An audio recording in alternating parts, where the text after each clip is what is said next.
Boa noite e muito bem-vindos. Há um mês atrás foi realizado o primeiro encontro ABM com o concurso dos professores Salomé Gandelman e Carlos Cater sobre o tema da educação musical. Temos agora a oportunidade, nesse segundo encontro ABM, de discutir aspectos da criação musical contemporânea no Brasil, assistindo ao diálogo entre duas gerações de compositores muito atuantes. A acadêmica Ilza Nogueira, que conduzirá esse encontro, e o também professor da Universidade Federal da Paraíba, o compositor Marcílio Onofre. E antes de passar a palavra à Ilza e ao Marcílio, não queria deixar de evocar um importante divisor de águas, que foi, pelo seu significado, o primeiro festival de música da Guanabara, concebido e organizado por Edino Krieger em 1969, que revelou, por exemplo, a importância do então jovem compositor Almeida Prado, mas, sobretudo, revelou para quem estava habituado a só enxergar através do prisma do eixo Rio-São Paulo a extraordinária vitalidade da Escola de Composição da Bahia. O seu desempenho excepcional durante aquele festival, com o impacto que tiveram as obras de Widmer, do Lindenberg, do Fernando Cerqueira, trouxeram, desde então, para o primeiro plano da produção musical brasileira, uma pleiade de compositores, e bastando mencionar Paulo Costa Lima, Ilza Nogueira, Jamari de Oliveira, Wellington Gomes.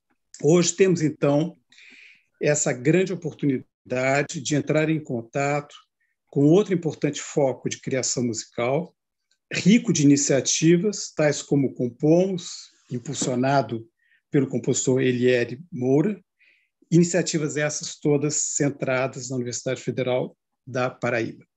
Passo, então, a palavra à acadêmica Ilza Nogueira. Boa noite a todos. Eu quero saudar inicialmente o confrade Manuel Corrêa do Lago, que é o moderador dessa sessão, o professor Marcílio Onofre, nosso convidado especial, a Valéria, aos acadêmicos presentes. Eu estou vendo aí Taguchian, a Flávia Toni, o Roberto Duarte, outros podem estar ainda escondidos para mim. E também nós temos alguns convidados nessa nossa sala de visitas virtual, né? E quero saudar também os internautas que podem estar nos assistindo pelo canal do YouTube e estão convidados a interagirem conosco via chat, né? Eu gostaria, então, de registrar e agradecer a presença de alguns convidados, debatedores, que nós temos aqui, que são o professor Fernando Cerqueira, né? Um dos fundadores do Grupo de Compositores da Bahia, nos anos 60. Eu vejo aí também Rodolfo Coelho de Souza, que é o professor da USP no campus de Ribeirão Preto e é o presidente da TEMA, que é a Associação Brasileira de Teoria e Análise Musical. Vejo o professor Eliere Moura, né, que foi o orientador de Marcílio na UFPB desde o início do seu aprendizado em composição até o doutorado, que foi concluído no final do ano passado, com muito êxito.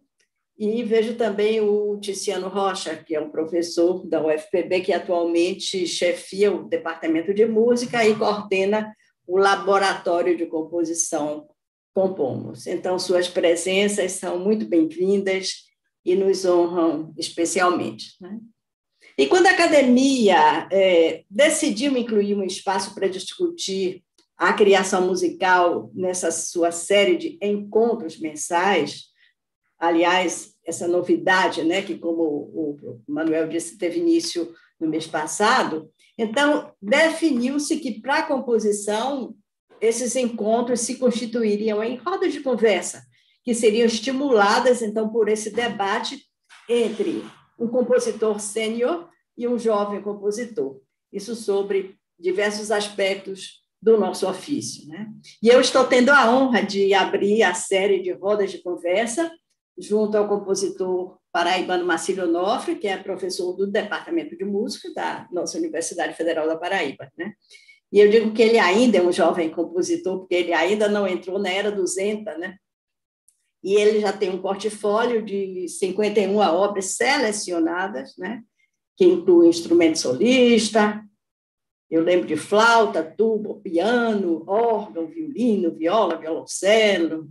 Tem também obras para diversos grupos de câmara tradicionais e também formações mistas não tradicionais, orquestra de cordas e orquestra sinfônica, sem e com instrumento solista.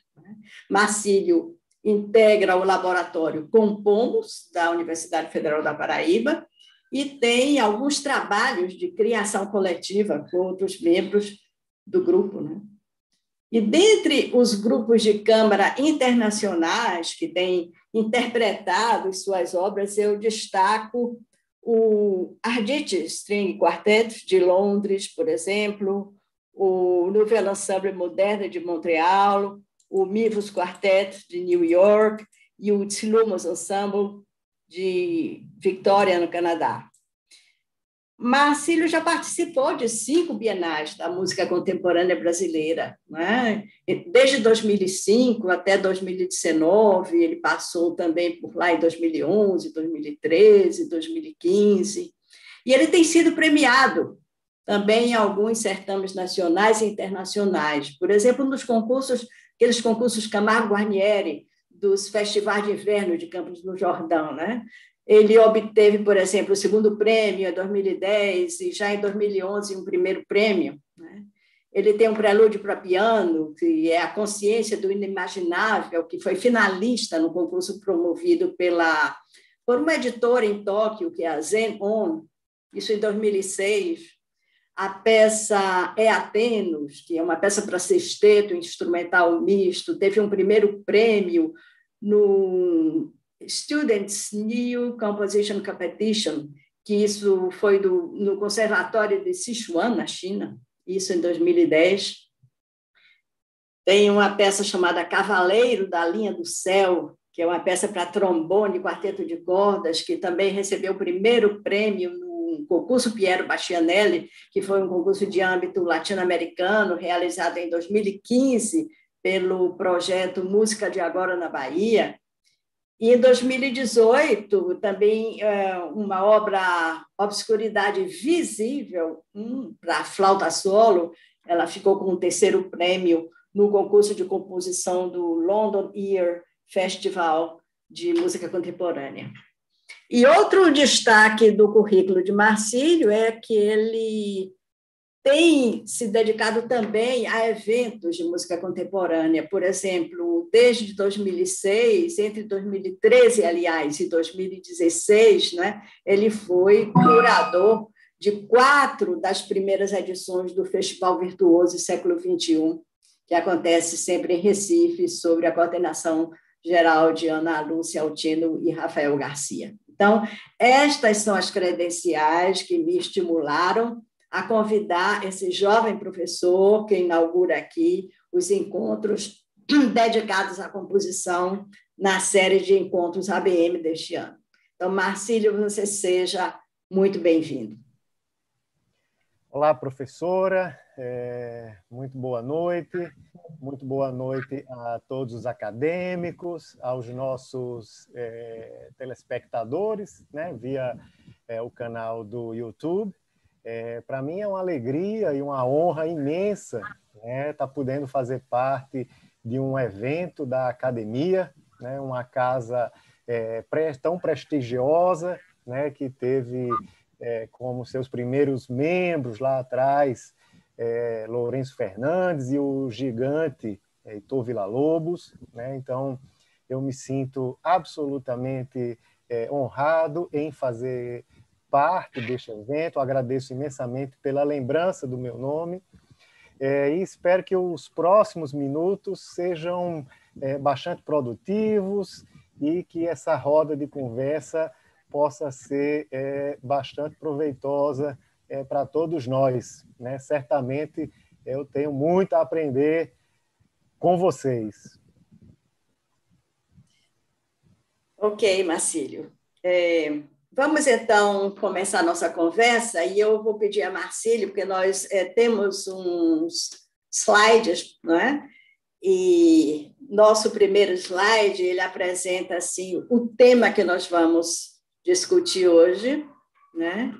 Que eu chamei de ideia e discurso, uma dupla face da criação musical.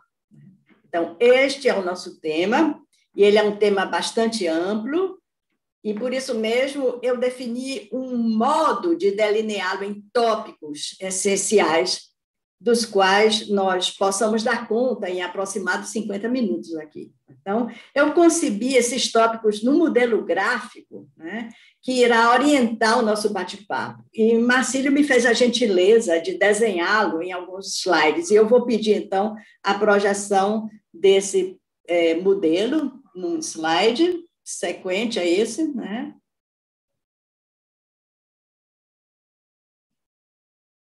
Ele está, Marcílio? Ok.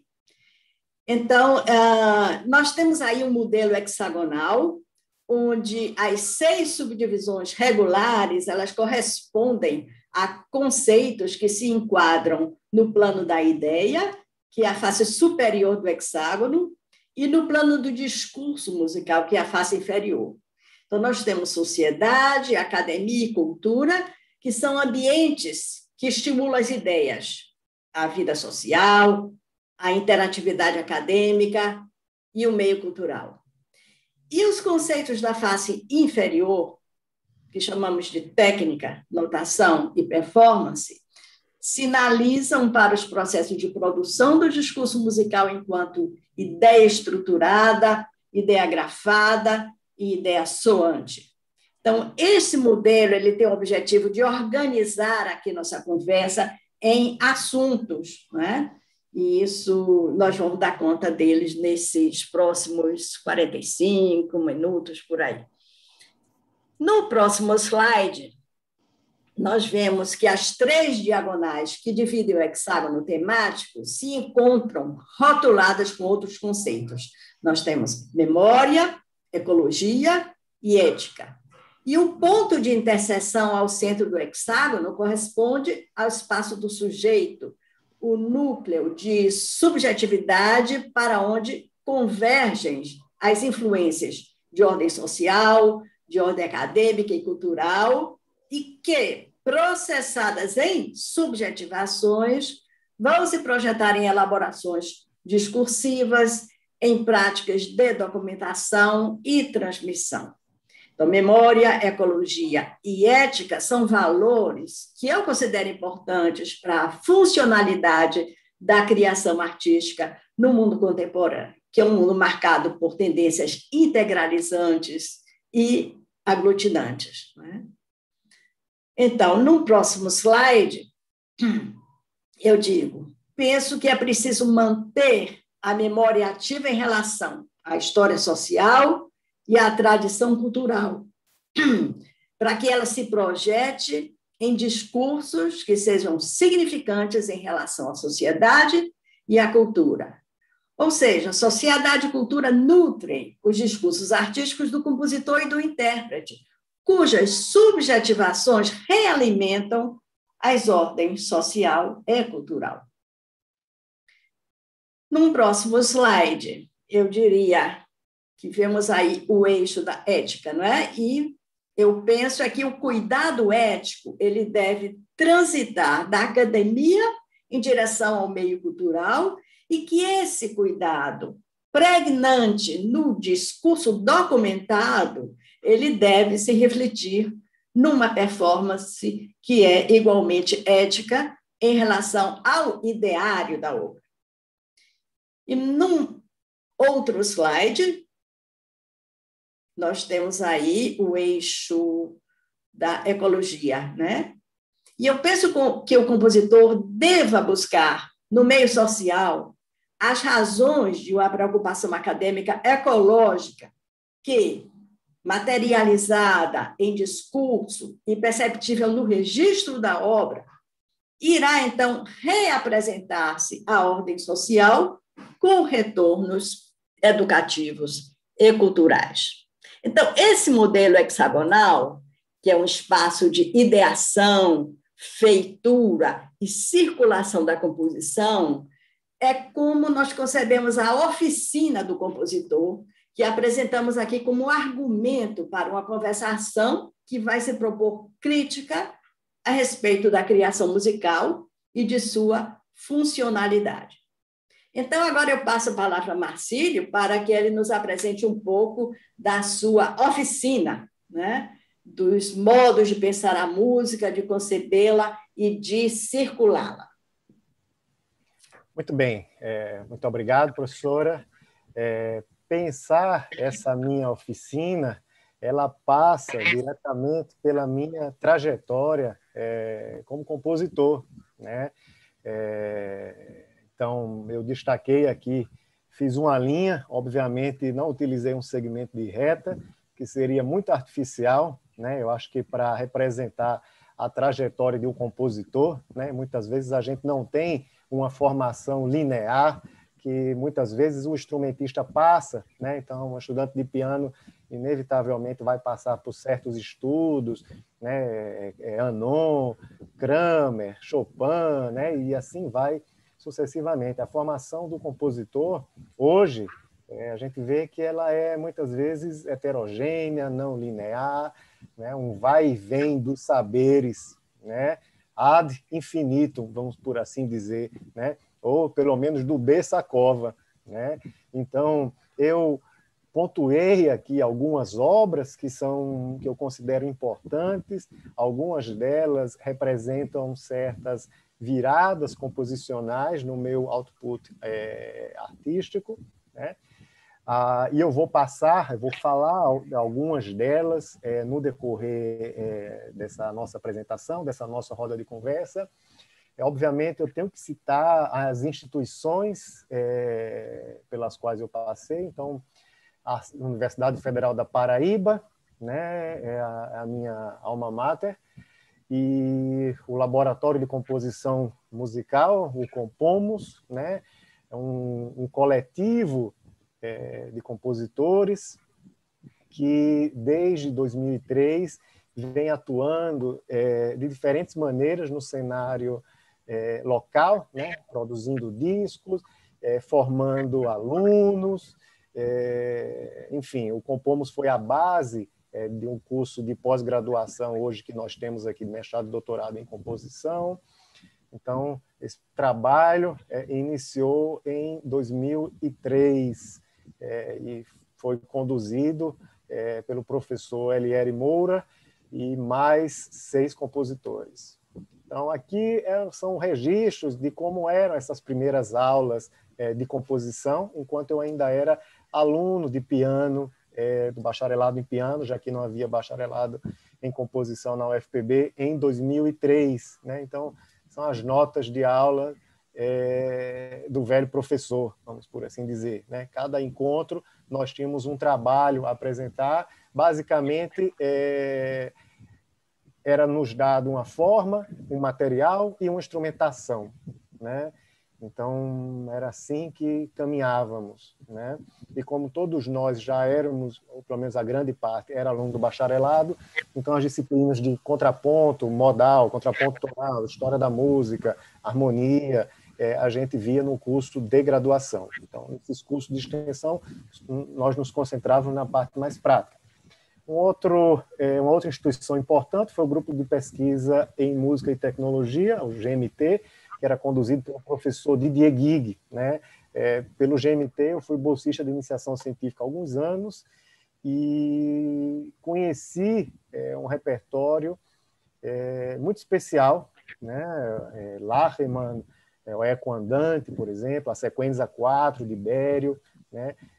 Conheci não do ponto de vista da curiosidade, mas do ponto de vista do analítico, né? De tentar achar padrões ali, né? E, enfim, imaginar qual poderia ser a ideia do compositor, né?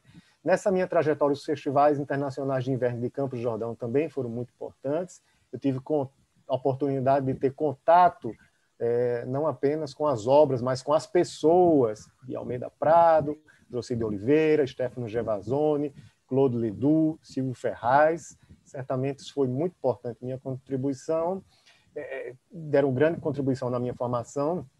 E, por último, a Akademia Muzyczna w Krakowie, Academia de Música de Cracóvia, que eu recebi uma bolsa do Mozarteum brasileiro para estudar lá por um ano. Foi o meu diploma artístico em composição com o professor Krzysztof Penderecki. Então, nessa trajetória, eu também cito várias obras que me impactaram, né? E apesar de eu não ter escrito, gostaria muito de ter escrito várias delas, mas não escrevi, mas certamente elas deixaram uma impressão permanente na minha obra em vários momentos da minha trajetória, né? Uma trajetória que é essencialmente marcada pela exploração e uso, obviamente, de modelos, certos modelos e formas, né? Mas que ela é problematizada, pelo menos eu problematizo, eu a vejo dessa maneira, como crítica em relação à continuidade e descontinuidade, né? Falar de continuidade e descontinuidade em música é um pouco traiçoeiro, né? Alguns autores abordam essa questão pelo viés da temporalidade, né? Um tempo linear, um tempo não linear. Eu prefiro chamar de continuidade, né? Aquela escuta mais fluida ou então aquela escuta mais truncada, né? Então, isso vai impactar diretamente em fragmentação textural, em fragmentação timbrística, né? Relações de centricidade ou polaridade, né? Afirmando não uma tônica no sentido tradicional, mas certas alturas ou certas sonoridades que hierarquicamente causam esse ponto de conforto, né? O conforto psicoacústico, e a redescoberta da linha melódica. Então, eu acho que essa é a minha trajetória de uma maneira super resumida. Essa é a minha oficina, vamos por assim dizer. Então, podemos agora dar início à nossa roda de conversa, né, usando nosso modelo temático como um roteiro. Então, sobre cada tópico desse, eu farei uma pergunta a Marcílio, cuja resposta, ideia e discurso deverão se encontrar, né? Então, eu vou iniciar pelo tópico academia, que diz respeito à composição como disciplina, com a dupla face da aprendizagem e do ensino. Marcílio, você foi aprendiz e hoje você é tutor de aprendizes do ofício, né? Então, alguma memória dos anos de aprendiz tem reflexos no seu ofício de preceptor em composição? Ou seja, o aprendizado deixou, digamos assim, alguma herança ética para a docência da composição? Essa é uma pergunta super interessante, porque eu acho que não tem como não ter deixado, né? Como diria o velho Machado, o menino é o pai do homem, né? Então, inevitavelmente, até pela não linearidade, essa complexidade que é o ensino da composição, inevitavelmente a gente acaba ensinando como a gente aprende, né? Então, nessa minha trajetória, o que eu posso pontuar, né, do ponto de vista de reflexos dessa minha formação, é tentar dar aos alunos essa possibilidade de estudar e atuar em múltiplas frentes, né? Esse amor pela tradição, né? Pela escuta, pela percepção, né? Eu acredito que o estudo da composição, ou seja, você colocar para fora, passa essencialmente pela maneira como você percebe, como você ouve e percebe de uma maneira mais ampla, não só a música, né? Mas diferentes obras de arte, a própria sociedade, né? É como você lança a sua percepção em direção a esse ou aquele objeto, que pode ser uma música, mas pode ser uma escultura, enfim, pode ser múltiplas, né? Múltiplas faces, né? E um aspecto que eu acho importante desse legado ético, desses anos de aprendizado, se é que eu saí deles, na verdade eu me considero neles e quero continuar neles até o fim, né? É a valorização do trabalho, né? Essencialmente, né? Realmente você evitar os atalhos, né? E ir pouco a pouco, como se diz, né? Então, para reforçar e para exemplificar essa minha fala, justamente que se refere desses meus anos primeiros do ensino do estudo da composição, eu trago aqui Kaplan, né? A música de Kaplan, né? Uma pessoa com quem eu tive o privilégio de ter um contato muito próximo, né? E pude conhecer as obras dele de uma maneira diferente, ou seja, ele falando das próprias obras, né?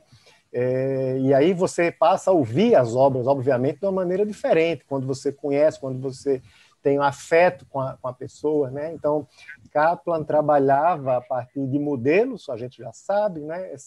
Esse modelo que era uma base intertextual para ele, e alterando, digamos assim, a superfície da música por modos, por certas escalas, por certos padrões rítmicos, né? Então, aqui tem um exemplo da invenção número 1 de Bach, e aqui tem um exemplo da invenção dele, que faz parte da Suite Mirim, né? Uma obra-chave no output composicional de Kaplan, porque foi premiada, e aí ele se lançou na composição, né? Então, aqui, esse meu opus 1, por assim dizer, eu trago um capricho para piano e orquestra, que retrata o compositor buscando os modelos, né? E aqui os modelos, obviamente, eu trouxe do repertório de piano, né? Já que na época eu era estudante de piano também, né? E eu trago uma citação de Matisse, né, que ele diz: a liberdade, na verdade, é a impossibilidade de seguir o caminho que todo mundo toma. A liberdade consiste em seguir o caminho que nossas qualidades nos inclinam. Então, essa peça tem muito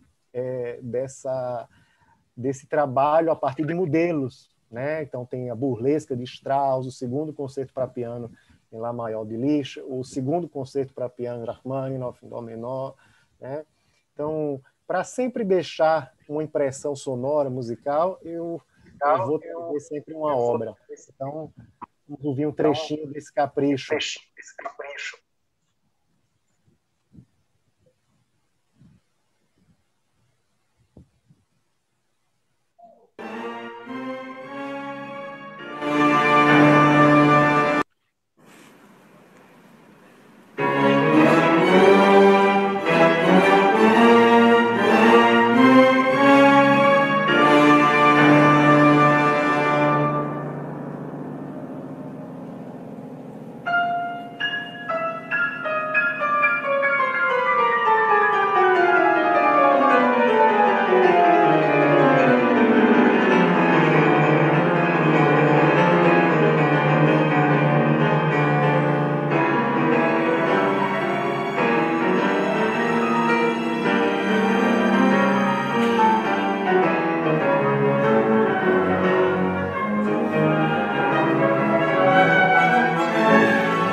Acho que isso. Essa é uma peça de 2004 e retrata justamente esse momento de influência daquele ciclo de compositores que estava perto e que, de alguma maneira, tentava emular, tentava seguir os modelos, por assim dizer. Então, agora podemos transitar da academia para a cultura, né? E, Marcílio, sua formação acadêmica em composição, né, desde a introdução à composição, mestrado, doutorado, que foi integralmente orientada por Elieri, que se diz, que eu diria que é um compositor para quem a cultura musical nordestina tem sido um valor muito influente. Ele está aí, pode me dizer se isso é verdade, né? Então, eu acho que, do ponto de vista do material que Elieri usa, é muito pregnante a cultura musical nordestina. E você também teve esse contato íntimo com Kaplan, né? E duradouro também, que foi o compositor de composição de Alieri, né? E em toda a obra de Kaplan, a cultura nordestina, como você disse aí, é muito pregnante e muitas vezes, como você também mostrou, ela dialoga com modelos de culturas estrangeiras. Então, eu pergunto se de alguma forma você situa a sua obra em alguma linhagem de filiação, Kaplan, Mouro, Onofre, né, do ponto de vista do trabalho com culturas. Ou seja, em que sentido existem convergências e divergências nos pontos de vista de ideia e de discurso? Essa pergunta, na verdade, eu interpreto como uma continuidade da primeira, né? Porque ainda, de certa maneira, estou me referindo a esse primeiro e contínuo aprendizado, né? Então, de fato, essa maneira de ver a cultura, de ver, de olhar para dentro, né? Ou de olhar ao redor, certamente eu herdei dos dois, né? Isso eu acho indiscutível. No entanto, eu diria que há uma certa diferença na maneira como tanto Kaplan quanto Elieri abordam esses modelos, né? Com forte raiz cultural, né? Eu vejo que Kaplan, até pelo que a gente pôde ver aí na invenção dele, ele aborda o elemento, digamos assim, regional, né? Essa palavra é terrível, mas vai essa mesma, de uma maneira simbólica, né? Buscando utilizar melodias, buscando utilizar ritmos, né? Aí surge a importância do tresilho, né? E de outros ritmos na superfície da música que justamente desloquem, né? Esse background intertextual que ela tem de outra cultura, como ele utiliza, por exemplo, Shostakovich ou Bach, como é o caso na inversão, né? Para que o background que está enraizado aí fique em um segundo plano de uma superfície que soa simbolicamente como aquilo que a gente identifica como sendo nacional, como sendo algo regional, né? Já a abordagem de Elieri, eu acho que ele cava a referência um pouco mais, de modo um pouco mais profundo, e vai na realidade acústica dela, né? Não propriamente utilizando descriptores de áudio, como fazem os compositores espectrais, né? Descriptores de áudio para analisar os parciais, os harmônicos, porque ele considera que a própria transcrição faz parte do processo de interpretação, obviamente, da amostra de áudio e, consequentemente, do recorte cultural, né? E ele utiliza um processo que chama desfragmentação, né? Zoom out, né? Que, de fato, são maneiras distintas de focar a referência cultural, né? Como se fosse uma tela que, se a gente se distancia, vê a gestalt, o todo da tela formado, e se a gente aproxima dela, vai ver, enfim, o tecido, vai ver o tipo de pincelada, né, que o artista utilizou, por aí vai, né? Então, a minha problemática em relação aos modelos, esses modelos, digamos assim, regionais, ela está extremamente ligada com a continuidade e descontinuidade, mais uma vez, né? Se o processo composicional de Elieri é de desfragmentação, eu diria que o meu é exatamente o oposto, de fragmentação, né? E para demonstrar, por assim dizer, esse processo de desconstrução, de fragmentação, eu vou mostrar uma peça para trombone e quarteto de cordas, que, na verdade, para mim é como se fosse um aboio, né? Um aboio de um vaqueiro, só que um vaqueiro que aboia utilizando um trombone, né? Só que esse aboio aparece na obra não de modo direto, né? Como, por exemplo, Elieri utiliza o toque de maracatu, o toque do marcante do maracatu de Bach virado 943, já no início, por exemplo, da peça dele chamada Maracatu. Eu inverto esse processo, né? E eu me lembro que essa era uma peça que ele dava para a gente no curso de composição, lá atrás, lá em 2003. Né? Então, eu inverto A peça começa fragmentada, o aboio começa fragmentado e vai se construindo só no final, né? Então, vamos a ela.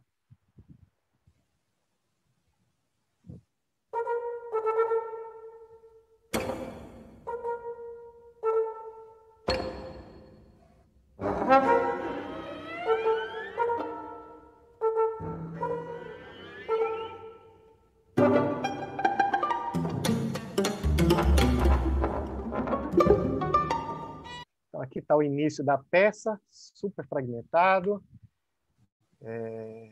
Harmonicamente, é um grande caleidoscópio. No meio dela,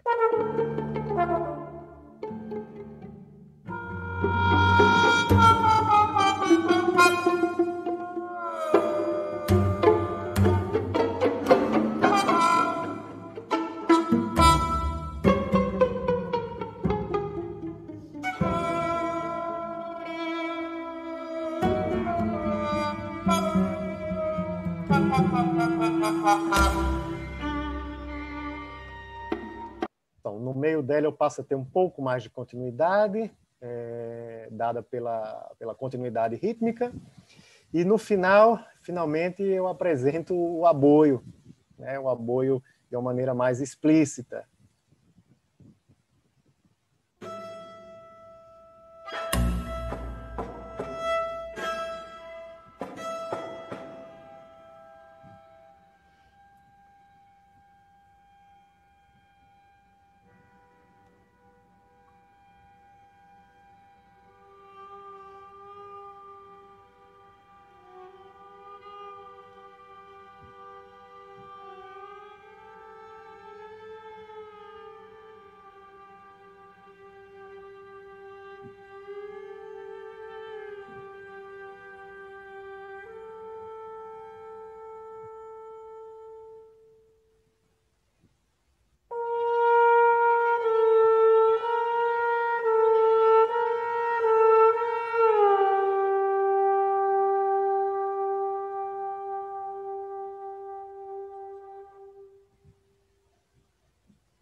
Então, em Cavaleiro da Linha do Céu, eu acho que é um bom exemplo de como eu utilizo e fragmento essa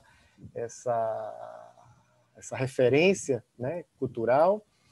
Apesar de eu ser um sujeito urbano, né, mas eu tive aquela boa e velha infância do urbano nordestino, que no período de férias vai para o interior, enfim, vai ver gado, vai para o mato, monta ali no cavalo, vai ver boi sendo ferrado, vai tirar leite, vai beber leite de manhã cedo no curral.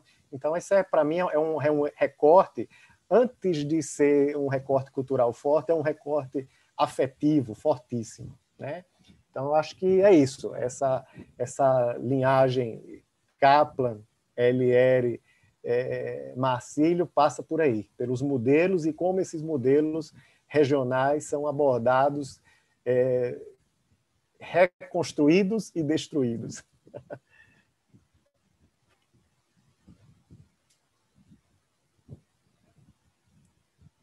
Acho que seu áudio está desligado, professora.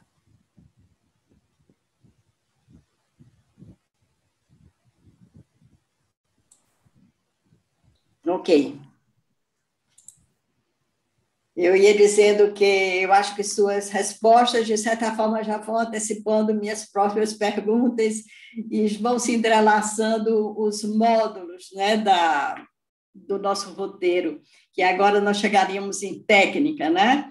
E técnica, pelo nome técnica, nós nos estamos referindo aqui à linguagem, não é? E ele perguntaria, então, eu acho que você tem essa preocupação na sua feitura técnica, né? Que é aquela preocupação discursiva na composição, ou seja, o desejo de que seu ouvinte perceba sua música como uma estrutura comunicante, né? E então, considerando que a percepção de discursos ela depende tanto de raciocínio lógico quanto de inteligência emocional, como razão e emoção se encontram em seu pensamento criativo para comunicar algo ao ouvinte? Eu acho que essa é uma questão que cada compositor, na verdade, cada criador, cada artista, né, deve se fazer diariamente, né, como conciliar essas duas coisas é tão importante. Inclusive para um intérprete, né, na hora que você está interpretando, imagine aquele repertório romântico, um concerto, sei lá, para piano de Tchaikovsky, de Rachmaninoff, como ser emotivo, mas sem deixar isso tomar conta de você de tal maneira que você sucumbe, né, tecnicamente, por assim dizer, né? Então, para falar disso, eu vou mostrar um exemplo de uma outra obra, uma obra intitulada Não Importa Se Morrerem Antes, né? Eu acho que mais ou menos pela peça que eu mostrei anteriormente, dá para perceber que a emoção, de fato, né, essa inteligência emocional, essa veia emocional é super importante no meu trabalho compositivo, né? Só que essa ênfase varia, obviamente, de peça para peça, né? Então, eu fiz uma peça chamada Não Importa Se Morrerem Antes, foi uma peça que eu escrevi na época que estava sendo discutida a reforma da Previdência, e eu li um artigo de que os trabalhadores do campo dificilmente iriam se aposentar, né? Então, um sujeito que tem uma labuta tão árdua, né, no roçado, ali, de havaiana, sujeito a toco no pé, a tudo quanto intempérie, né? Chove, não chove, né? E depois de uma vida tão sofrida, não se aposentar. Então, é um drama, na verdade, né? É um drama. Então, eu escrevi essa peça com esse cenário, digamos assim, emotivo. A partir disso, eu escolhi algumas referências em parceria com a solista para quem eu escrevi essa peça. Então, ela queria que tivesse certas referências nordestinas da Rabeca. Ela toca viola, né? Viola clássica. Então, esse foi o universo que me veio em relação à obra, né? O segundo trio de Shostakovich foi que ele foi composto, na verdade, para um amigo do Shostakovich que faleceu durante a guerra, né? E esse tema, o Shostakovich utiliza no quarteto, né? Que também tem memória afetiva muito forte com esse quarteto, né? Em uma das visitas que eu fiz a Auschwitz foi no dia exatamente 27 de janeiro. Dia 27 de janeiro é celebrada a liberdade, a libertação de Auschwitz, né? E enquanto eu caminhava da estação de trem da pequena cidade de Oshvientim, né, até chegar lá ao campo, eu via que estava sendo tocado no alto-falante o quarteto número 8. Né? Então, aquela música foi ficando cada vez mais forte à medida que eu fui ficando cada vez mais perto do campo de concentração. Né? Então, com relação ao uso desse material pré-existente, eu digo o seguinte, né? Por palavras de terceiros, o uso de materiais pré-existentes em uma perspectiva histórica não tem nada mais a ver com citação. A citação continua sendo um corpo estranho, entre aspas, que mantém toda a sua autoridade original. Eu acredito que a tradição tem que ser radicalmente transformada e eu acho que esta é a única condição para alguém acessar a energia criativa depositada lá ao longo dos séculos. Então, aqui eu mostro rapidamente um exemplo do Paganini.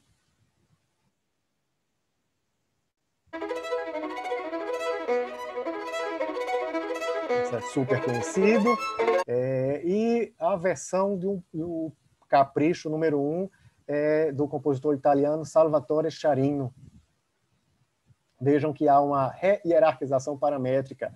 A clareza da altura dá lugar, não é, ao gesto, ao contorno, né, ao movimento da obra.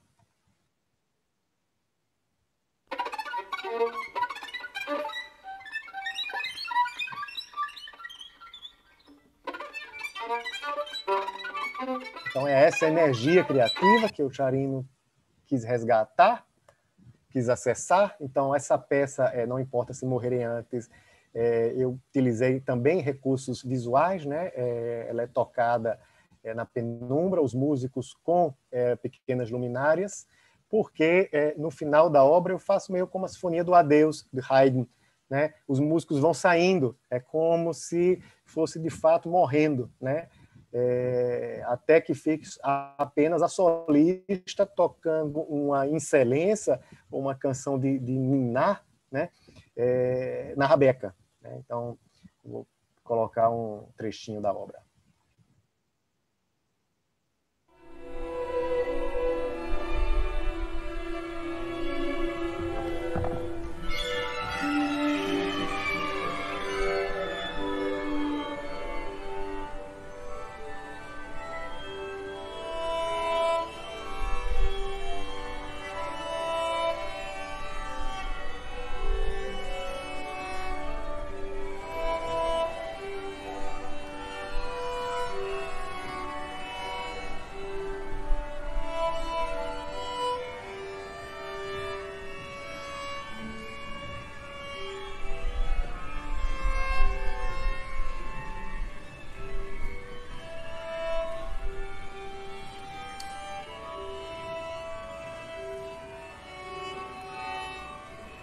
Então, é justamente nesse momento em que os músicos vão saindo do palco, cada um desliga a sua luz. Então, neste caso, eu recorro além da questão musical, sonora em si, a recursos cênicos, né?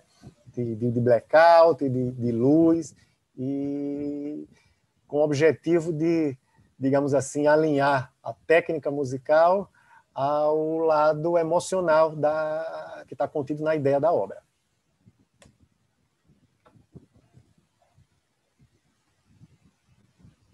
Acho que seu microfone está desligado, professora.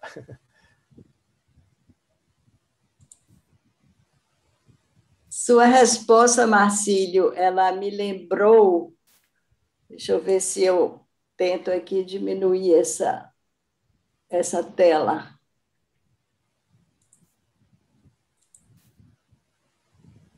Eu quero sair do full screen e não estou conseguindo.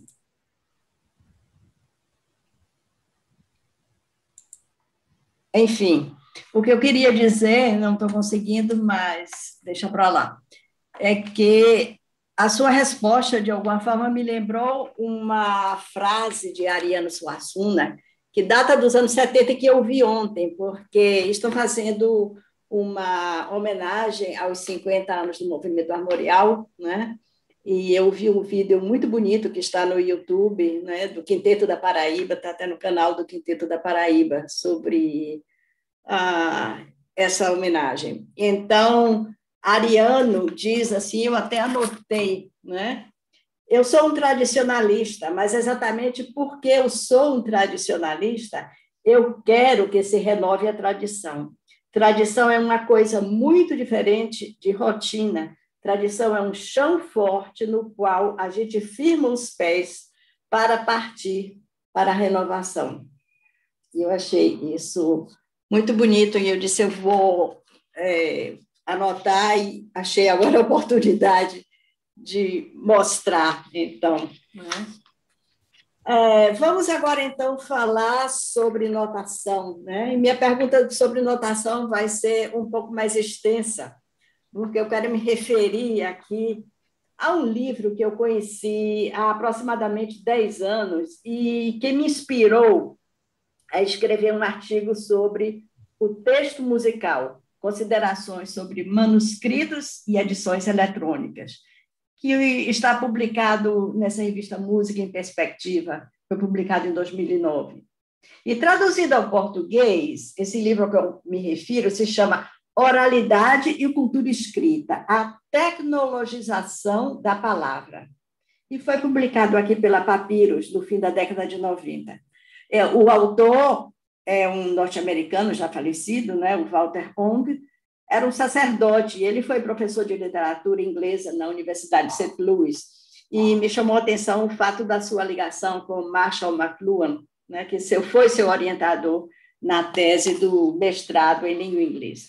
Então, no livro, Ong chama atenção às diferenças entre expressão do pensamento nas culturas oral e escrita, ao deslocamento sensorial efetuado pela escrita, né? Da dimensão oral à perspectiva imagética, a escrita estabelece uma espécie de distanciamento que aponta para um refinamento transformador, já que o registro escrito ele obedece a regras pré-determinadas. Então, considerando a expressão escrita, Ong também aponta diferenças sensoriais entre as culturas da escrita manuscrita, tipográfica e eletrônica. Então, esse aspecto foi justamente o que me levou a parafrasear o pensamento dele na análise comparativa de textos musicais manuscritos e eletrônicos nesse artigo meu de 2009.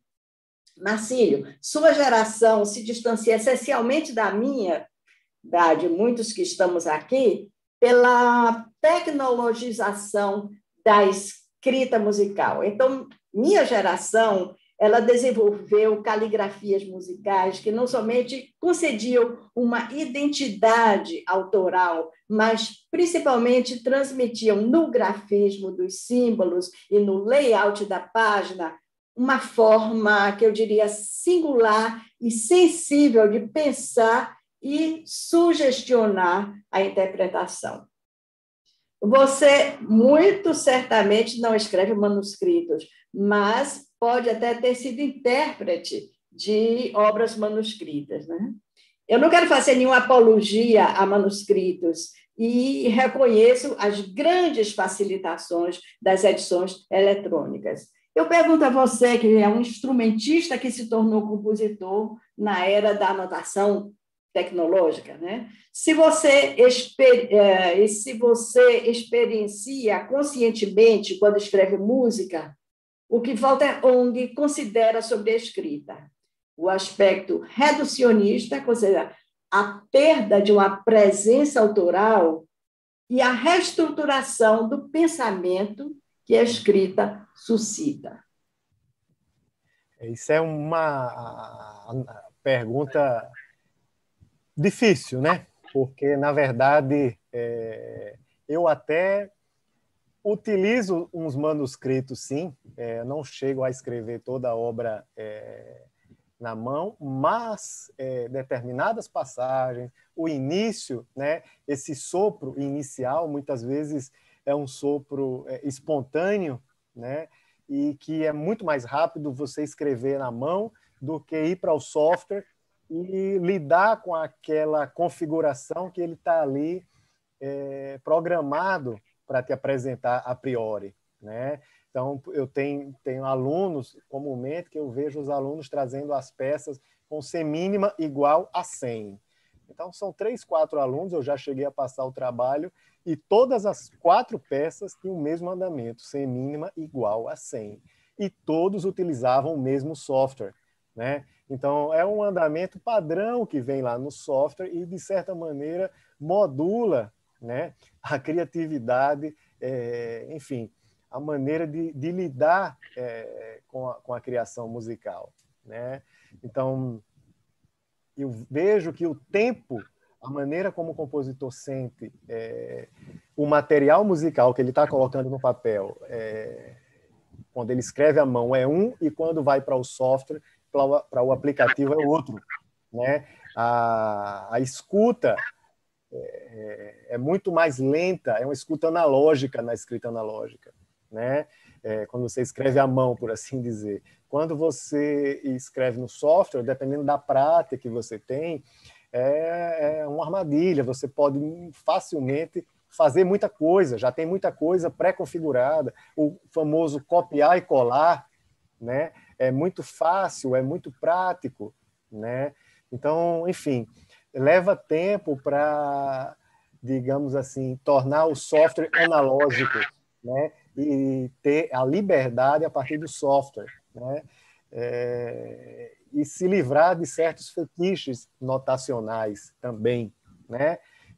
Eu confesso que, vez ou outra, eu acabo mexendo um pouco assim, a ponto de tentar descobrir a minha criatividade a partir desses softwares de notação musical. Então, esse aqui é um exemplo, eu chamei até de página muda, né? É mais um estudo em relação às possibilidades do software do que propriamente a uma peça em si, né? Mas do ponto de vista pragmático, daquilo que eu ofereço para o músico, eu tenho trabalhado com aquilo que está mais ou menos convencionado, né? E tentando justamente descobrir essa minha liberdade a partir daquilo que me é dado, né? Então, muitas vezes a complexidade notacional ela vem da complexidade sonora, né? Então, é o caso aqui, por exemplo, da notação de alguns multifônicos instrumentos de corda, né? Então, vou tocar aqui um exemplo de um multifônico no violoncelo, sendo tocado pelo compositor e cellista Caspar Johannes Walter.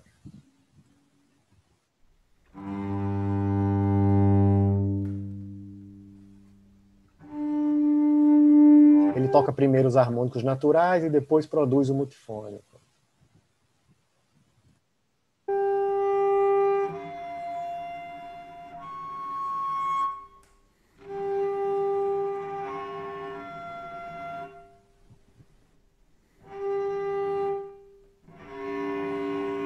Aí está o multifônico, né?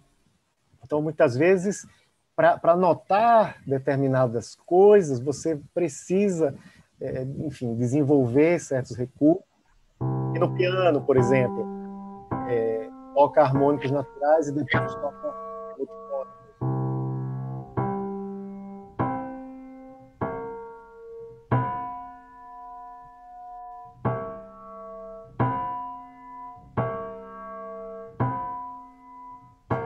Então, aquele agregado de notas da série harmônica, às vezes uma ou outra é mais saliente, né? Então, eu tenho utilizado, digamos assim, quando eu saio desse universo tradicional da notação, é mais para escrever isso, como eu fiz aqui em Caminho ao Anacoluto 1, né?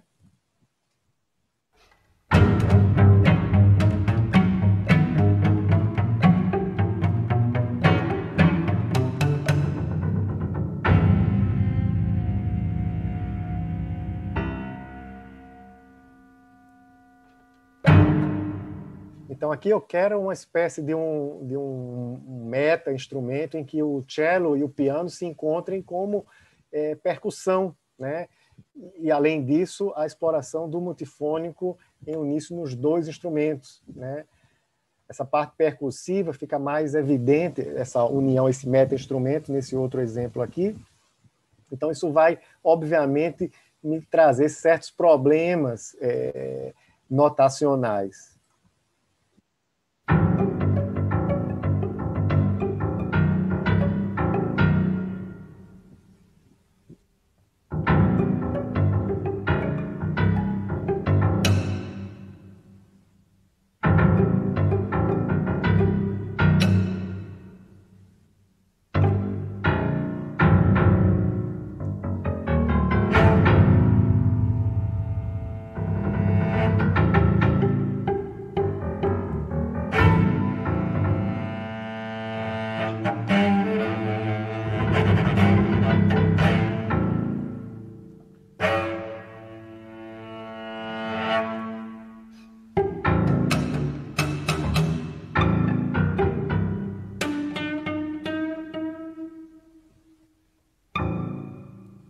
E aqui entra um outro aspecto importante, é a oralidade como um complemento à notação, né? Tendo em vista que essa peça eu trabalhei com os músicos, né? E já antecipa um pouco o próximo tópico, né? Que é justamente da performance, da colaboração, né? Então, eu tenho preferido trabalhar dessa maneira, né? Escrever peças conhecendo os intérpretes, de tal modo que a oralidade ajude, né, a moldar a obra, né? E aqui é uma oralidade, eu diria, libertadora, refinadora, né? E não aquela oralidade, digamos assim, opressora, né? No sentido de que o intérprete precisa do compositor porque ele, o compositor, criou uma série de sinais gráficos que são absolutamente inteligíveis sem a presença, sem essa oralidade dele, né? Então, eu prefiro utilizar um vocabulário minimamente comum, né? Inteligível a compositor e intérprete, vamos assim colocar essa dicotomia, e a partir dele conversar questões mais específicas, refinando a interpretação, né? De fato a importância da oralidade no refinamento, né, da notação, já que tem coisas que certas coisas são super difíceis, a gente sabe, de notar, né? E cada partitura pede pela sua música, né? E a gente, no final das contas, acaba utilizando um vocabulário comum para ser justamente mais inteligível, né?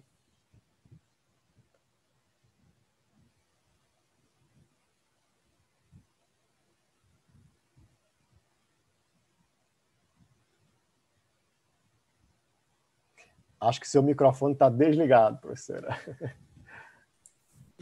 Vamos seguir adiante. Com relação à performance, realmente nós já começamos a falar do que eu iria lhe perguntar, que é justamente como você tem se dedicado ao que você chama de composição colaborativa, né? No sentido de uma parceria com o seu intérprete. Ou seja, em que sentido, eu perguntaria, essa parceria se configura em ideia e em discurso? Ela se configura tanto em ideia quanto em discurso a partir da... Ela se materializa, né, em ideia e em discurso a partir da interação com o performer, né, ou com os performers. Então, eu dou como exemplo essa peça, Espelho das Intolerâncias, que é uma peça para 7 violoncelos que eu trabalhei em colaboração com o violoncelista Rodolfo Borges, e com um grupo de violoncelos da UFRN, né, liderados pelo cellista Fábio Presgrave, né? Então, a peça, eu utilizo nela diversas escordaturas, né? Isso foi trabalhado com o cellista, com quem eu colaborei, Rodolfo, né? Então, a ideia seria utilizar gestos que são utilizados tradicionalmente, como, por exemplo, um arpejo no cello, utilizando as 4 cordas, só que em contextos de escordaturas diferentes, né?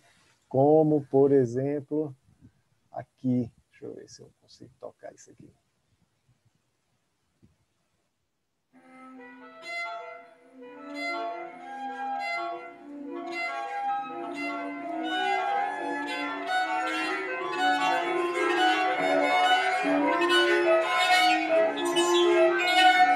Então, tem um gesto que é super tradicional, dentro da literatura instrumental, né?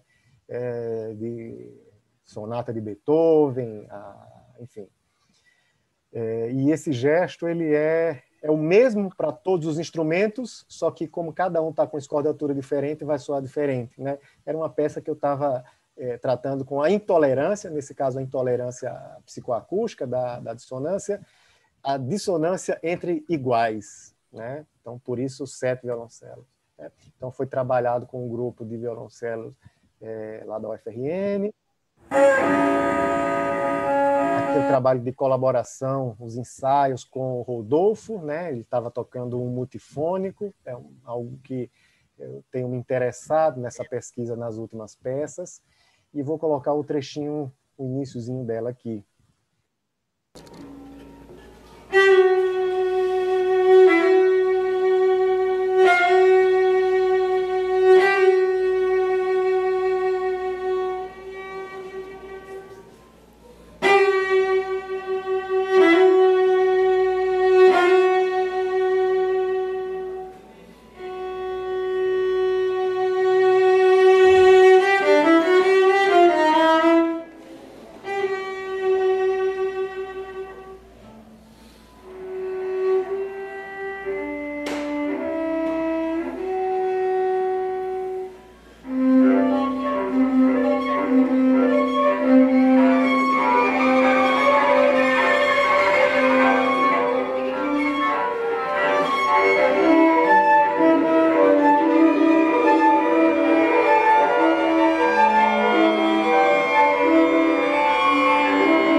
Então, muito da peça, da ideia, até o discurso, veio justamente desse trabalho provocativo, né, de apresentar o intérprete no primeiro material, trabalhar em cima dessa realidade técnica, musical, né, sonora, e da interação, das sugestões, né, daquilo que você observa do outro, dialogar com o repertório que esse intérprete tocou previamente, né? No caso, Rodolfo é uma pessoa que, quando eu estava entrando no curso de música, que ele estava saindo, então assisti ele tocar algumas vezes, então eu lembro desse repertório que ele fazia nessa época, né? Então, de certa maneira, dialogar com a história do intérprete, né? Ok, então nossa última pergunta agora vem para o sociedade, né? E eu lembro que quando eu apresentei para você ainda meu tosco desenho desse hexágono, né, que você desenhou tão bonitinho, eu lhe falei dos tópicos e os valores dos eixos, memória, ética e ecologia. Então, você me alertou para a presença de memória e ecologia como princípios regentes do trabalho composicional na sua tese de doutorado, né? Obviamente, eu imagino, conduzidos por uma atitude ética, né?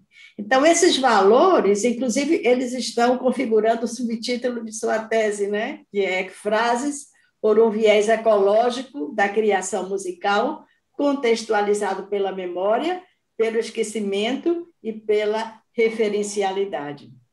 Então, eu pergunto como a ecologia é um princípio de ideamento nesse trabalho e qual princípio ético conduz memória e referencialidade no discurso.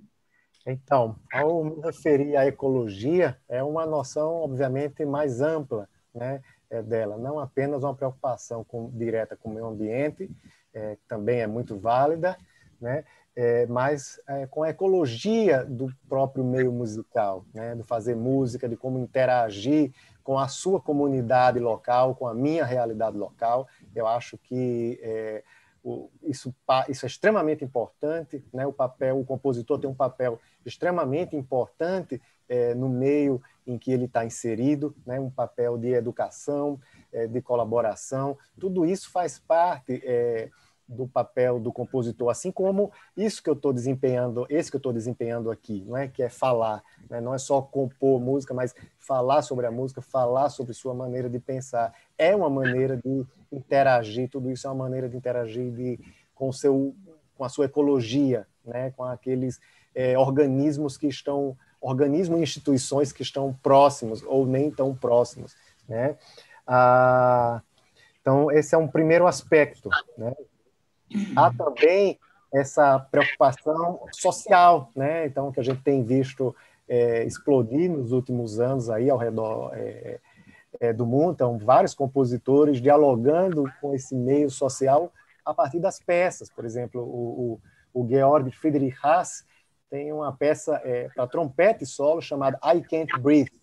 Então, tem aquele movimento, né, nos Estados Unidos. Então, você escrever uma obra para um instrumento de sopro e colocar nela o título I Can't Breathe, né, se referindo a uma realidade tão dramática, é trazer para a música, desde o seu título, um drama muito forte, né? Então, veja a importância do compositor em estar lidando, trazendo para a sociedade certos problemas dela, né? Fazendo a refletir de outra maneira, né? A partir da obra de arte. Então, assim sendo, eu trago essa peça, Obscuridade Invisível. Eu sei que eu já tratei disso em peças anteriores, como, por exemplo, Não Importa Se Morrerem Antes, né? Uma maneira que eu tive de interagir com o meio social, né? Levantando a questão do problema da reforma da Previdência, mas aqui, na Obscuridade Invisível, né? Eu trago a temática da Primeira Guerra Mundial. Foi uma coisa que veio a partir da colaboração com o regente Tiago Santos, que na época estava regendo a Orquestra Sinfônica da Universidade Federal da Paraíba. Então, ele pensou em fazer um concerto temático com a Primeira Guerra Mundial, e, em particular, os quadros do Otto Dix. E aí é onde entra a questão da ekphrasis, né, que está presente no título da minha tese, que a senhora mencionou. Né? A ekphrasis é a transmedialização, né, de uma obra de arte de um meio para outro. Né? É uma, vamos assim dizer, uma descrição dramática de uma obra de arte. É como, por exemplo, ter uma pintura descrita dramaticamente, né, de uma maneira vívida, em uma obra literária. Então, eu estou tendo a pintura dentro de um livro. Né? Então, a minha maneira de tratar isso passa, obviamente, pelo modo como eu percebo esse quadro. Né? Então, é um quadro que trata da mutilação, mas, apesar da mutilação, eles estão devidamente fardados, com a farda limpa, sapato lustrado. Né? Então, há um certo orgulho em relação a um passado aí, né? Um passado não mutilado. Então, eu utilizei como referência desse passado esse início dessa canção de Mahler, Ich bin der Welt abhandengekommen, né? Uma canção super conhecida, e eu reescrevi à minha maneira essa melodia do Mahler. Né? Então, aqui tem a canção do Mahler, que é uma construção, a melodia vai construindo-se pouco a pouco, né? Do, ré, fá, lá.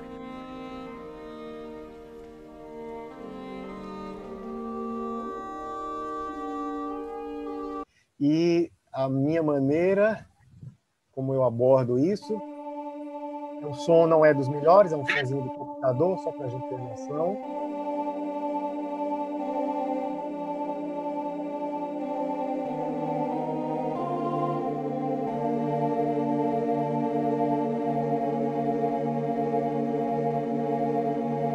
Isso está escrito para orquestra, né? Orquestra e piano. Piano aqui não é solista. Né? Então, enfim, a mutilação ocorre de diversas maneiras, né? Das forças, começa pelas forças performáticas. Né? Há uma moldura dessa mutilação que é pontuada pelo piano, logo aqui dá para ver, aqui também dá para ver na partitura, e aí aparece esse passado, né? Passado reconstruído à minha maneira, e ele vai sendo desconstruído, né? no decorrer da peça. Então, vou tocar esse iniciozinho.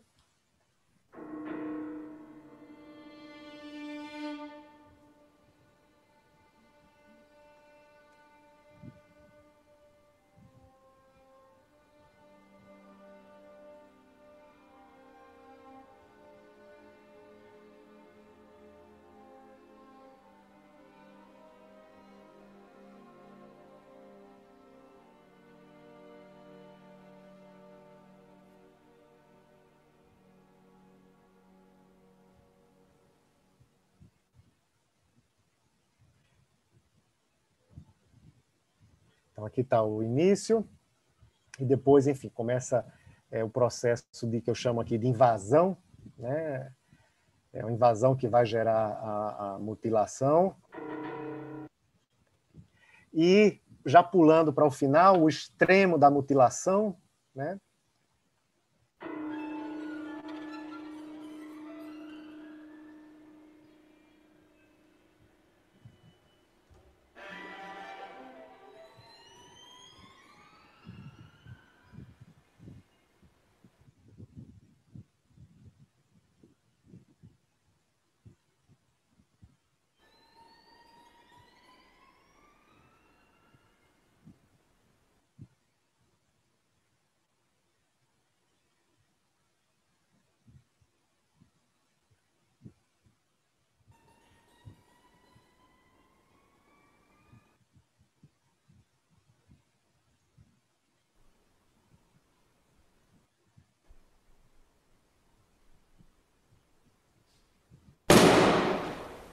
E um último disparo final, lembrando esse terror da violência. Né? Então, eu acho que é isso. Agradeço demais pela atenção de todos e participação, e todos que estão acompanhando pelo YouTube. Foi uma alegria muito grande poder falar um pouco e mostrar as minhas peças, e vamos para a roda de conversa. Pois é, agora eu gostaria de passar a palavra a quem quiser fazer uso para discutir alguns dos temas que abordamos aqui. Nós ainda temos um tempinho para fazer isso e Marcílio está disponível. Bom, eu queria... contar alguma coisa. Desculpe. Nada. Não, eu queria parabenizar o Marcílio. A gente fica frustrado de não ouvir a continuação do Caminho Anacoluto, do Cavaleiro da Linha do Céu, enfim. Então, nós tivemos uma amostra de obras que dá muita vontade de ouvi-las completas. Eu queria parabenizá-lo por saber conciliar tão bem, digamos, o seu exercício, o seu ofício de compositor com a reflexão sobre o ato de compor.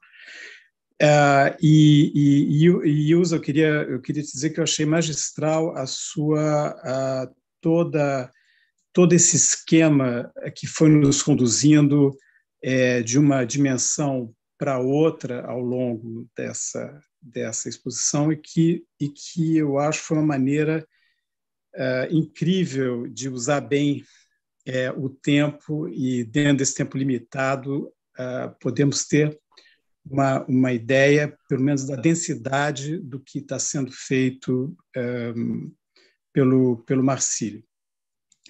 Eu não sei, eu devia ter perguntado para a Valéria, para você, quanto tempo nós dispomos, mas claro que gostaríamos muito que outros participantes pudessem se expressar e fazerem perguntas, naturalmente, a você e ao Marcílio. Alguém gostaria de... Fernando está levantando a mão ali. Que bom. Bom, primeiramente, parabenizar a Marcílio, né? O primeiro contato que eu tenho assim, com ele, em termos desse painel, né, da obra dele, porque quando estivemos no Virtuose, lá em Recife, as coisas foram mais restritas, né? Ele estava mais na coordenação, então não houve assim esse contato tão profundo. Antes de tudo, parabenizar, né, quase tudo que diz respeito às ideias, procedimentos, etc., eu acho que estão de acordo com o que eu penso também, em termos de composição, e o que o grupo originário de compositores da Bahia pensava, principalmente em termos de uma coisa que eu só tenho uma separação a fazer, que é essa relação. Eu quero frisar só isso, porque não temos tempo de discutir, vamos dizer, detalhadamente cada ponto. Mas aquilo que, para mim, é o mais importante nessa relação do que, vamos dizer, engloba todo o trabalho do compositor como artista, que é o que eu chamo de a imersão cultural dele, né?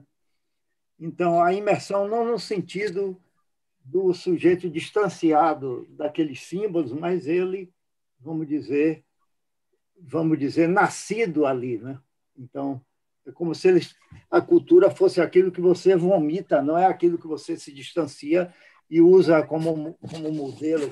Claro que no momento que você vai compor, o seu vômito vira modelo, né? Então, eu quero dizer que existe um distanciamento, vamos dizer, técnico, mas existe também aquela presença essencial do compositor como o político, o cara que está na polis, que está, vamos dizer, responsável pela gestão do seu social, vamos dizer, responsável por isso. Então, como eu sou muito, vamos dizer, sempre fui muito levado a esse viés, né? Até acentuadamente mais do que os colegas do grupo, né? vamos dizer, eu estaria mais à esquerda do que ele, se fosse falar politicamente, mas eu não coloco desse ponto de vista, mais de tendência partidária, porém do ponto de vista de uma ideologia mesmo, do social, que faz com que o compositor seja responsável por suas ações. Então, a performance, para mim, ela desvia, num certo momento, ela devolve para a cultura aquilo que ele pensou. Então, é só nesse sentido que eu queria colocar, voltando a parabenizar, é mais do que menos uma colocação do que uma pergunta, mas eu acho que deu para perceber o seu ponto de vista e sua maneira como nordestino, como trabalha isso. Só que, justamente, eu faço mais a ênfase nessa imersão cultural, talvez, né? Em que você é aquilo que você é, não é aquilo que você se faz como um personagem compositor, vamos dizer. Então, talvez essa convicção que talvez me define como um velho compositor dos mais jovens que estão com a tecnologia mais à flor da pele, vamos dizer.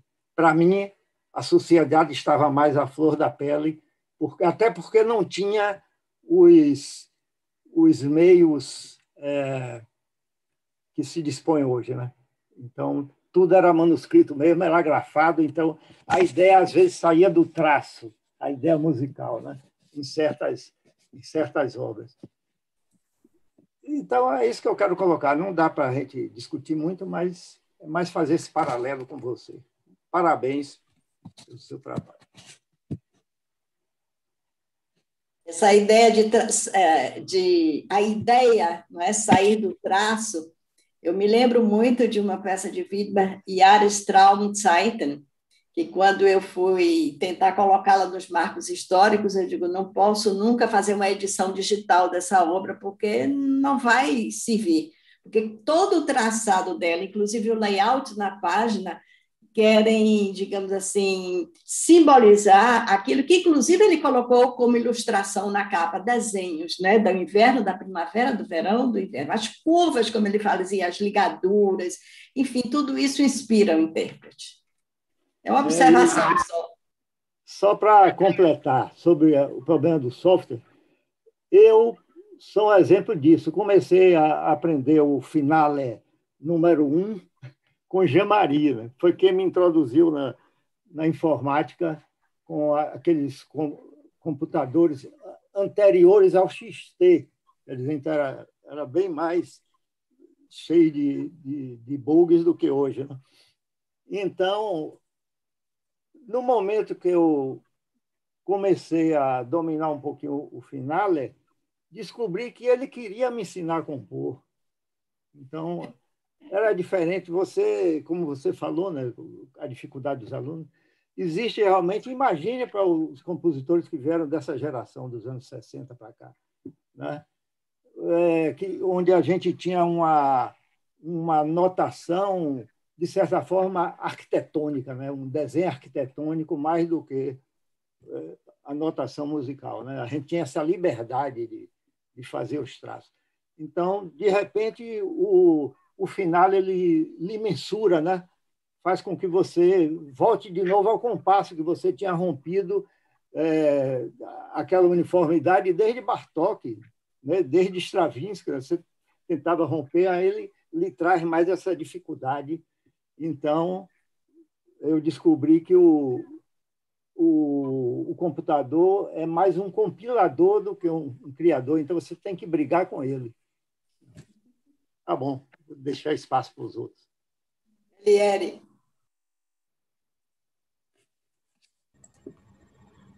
Boa noite a todos. Gostaria de saudar a todos, os acadêmicos, queridos colegas, convidados, parabenizar pela excelente apresentação de Ilza Nogueira, que foi minha professora também, parabenizar a excelente apresentação de Marcílio, Marcílio, eu tive, como sabe, tive a chance, o privilégio, né, a satisfação de seguir toda, assim, toda, não exatamente toda, mas uma boa, grande parte da carreira dele, desde o início, quando ele saiu do piano e foi para, ou seja, ele fez a passagem do piano para a composição.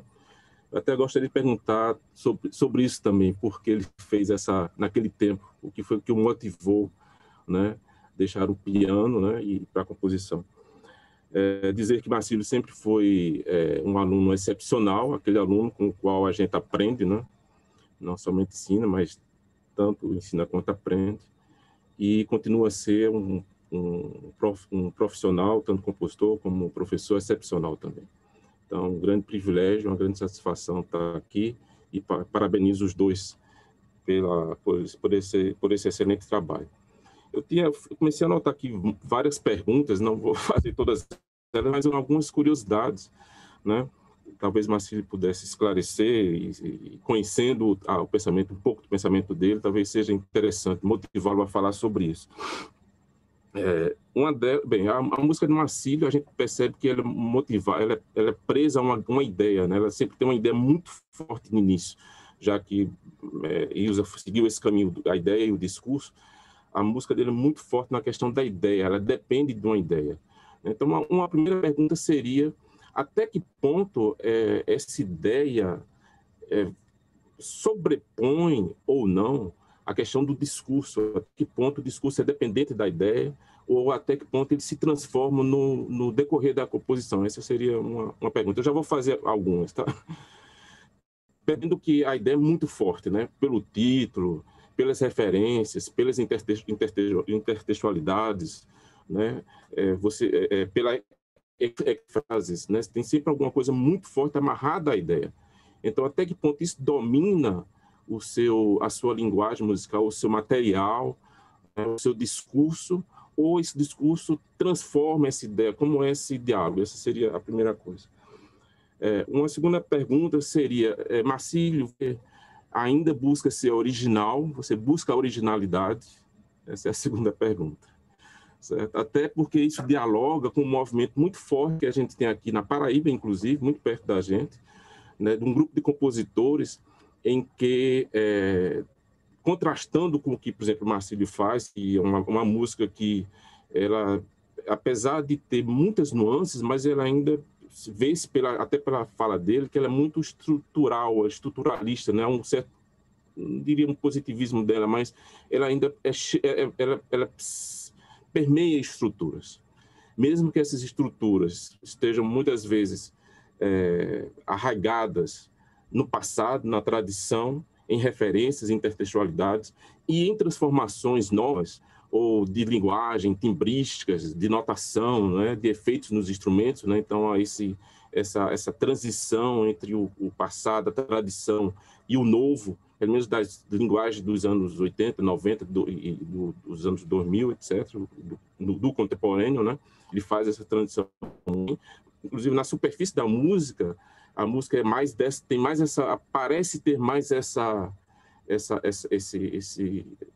nuance contemporânea, timbrística, né? Não estrutural. Às vezes a gente escuta a música e assim, a gente até pensar que seria uma improvisação, mas não, está tudo muito escrito, não há nenhuma nota que não esteja escrita. Então, como ia falando antes, a música dele, em grande parte, é assim. A gente tem um movimento aqui que dispensa, não é que dispensa, mas enfatiza a música não escrita, né? Ou seja, enfatiza a performance. A música escrita pode ser algo secundário, a escrita é algo secundário. Então, essa estrutura, ela se esfalece, ela pode se esfalecer, e a música pode existir de outra forma. Então, eu pergunto, nesse contexto, né, se assim, busca originalidade, tendo esse diálogo tão próximo aqui, que com certeza se estende pelo Brasil também. E, por último, se ele pudesse falar, ao final, agora talvez, sobre a composição coletiva, que eu acho que foi algo muito importante, interessante, que aconteceu aqui, que ele participou ativamente e que não é algo tão recorrente no Brasil. Desculpe a extensão dessa pergunta, mas...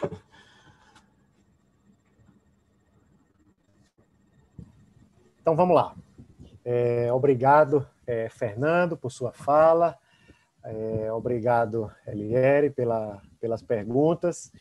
Então, com relação à ideia e discurso em cada obra, primeiramente eu vejo cada obra como uma espécie de janela, né? Uma janela pela qual eu vou ver uma fatia, uma porção do mundo, uma perspectiva do mundo, né? Então, ao mesmo tempo que eu escrevo cada peça, eu trabalho, eu pesquiso sobre aqueles temas. Eu gosto disso, né? Eu gosto de aprender, digamos assim, com esse processo pré-composicional, né? De pesquisa, né? E à medida que eu vou pesquisando, eu vou colhendo determinados elementos que eu posso, de algum modo, transformar em tempo, né? Então, que eu posso transformar em discurso, né? Elementos que possam ser processos, né? Possam ser processos de construção, de destruição, de liquidação, né? De desmontagem. Então, isso tudo é feito nesse período de pré-composicional de ideia, né? De elaboração da ideia, né? Até que ponto esses elementos vão para a superfície da música e passam a fazer parte do discurso, ou seja, passam a conduzir a escuta do ouvinte, aí é uma grande incógnita, porque eu tô tratando, né, com um meio que é extremamente heterogêneo, né, que é a plateia, né? Então, cada um ouve as obras de uma maneira única, né? Claro que você tenta achar processos que possam facilmente ser percebidos, sei lá, como um crescendo, um decrescendo, como um acelerando, né? Escrito, né? Pá, pá, pá, pá, pá, pá, pá, pá, pá, né? Então, dificilmente alguém vai dizer que isso é um ralentando, né? Que eu estou desacelerando, né? Então, enfim, é achar na ideia esses ganchos que possam virar discurso na superfície da música. Então, esse é um desafio, na verdade, né? De trazer do universo da ideia para o universo do discurso, propriamente, né? Com relação à originalidade, não sei se respondi totalmente a pergunta. Com relação à originalidade, não é uma condição, vamos assim dizer, primeira, né? A originalidade não é uma condição primeira. A minha preocupação maior é com a ideia e é com essa janela, é com essa visão do mundo que eu vou ter a partir da minha peça, né? E a maneira como eu vou trabalhar isso musicalmente, né? Tendo à minha disposição uma porção gigantesca da história da música, né? Então, me colocar como compositor em contextos inusitados é algo que eu gosto bastante, né? Algo que me desafia. Então, uma hora eu estou escrevendo uma textura, outra uma música timbre textural, outra hora eu estou pensando em uma sequência de notas para fazer uma melodia, né? E muitas vezes é mais difícil achar essa sequência de notas para fazer a melodia do que propriamente escrever texturas, né? Enfim, então, não, a originalidade não é uma premissa, uma condição sine qua non. Claro que, no contexto das minhas próprias obras, eu tento criar cenários musicais inusitados, ou seja, pelo menos que eu não fiz antes, que eu não experimentei antes. Então, há essa experimentação no contexto das minhas próprias obras, né? Eu acharia muito artificial ser o original pelo original, né? E eu sei a música, de certa maneira, que eu escrevo, né? E sei, de certo modo, a tradição com a qual eu me relaciono, né? Com relação à composição coletiva, de fato, esse foi um outro aspecto super importante da minha formação, né? Escrevemos, no âmbito do Compomos, algumas obras coletivas, como a Cantata Bruta, né? Uma obra sobre a violência, né?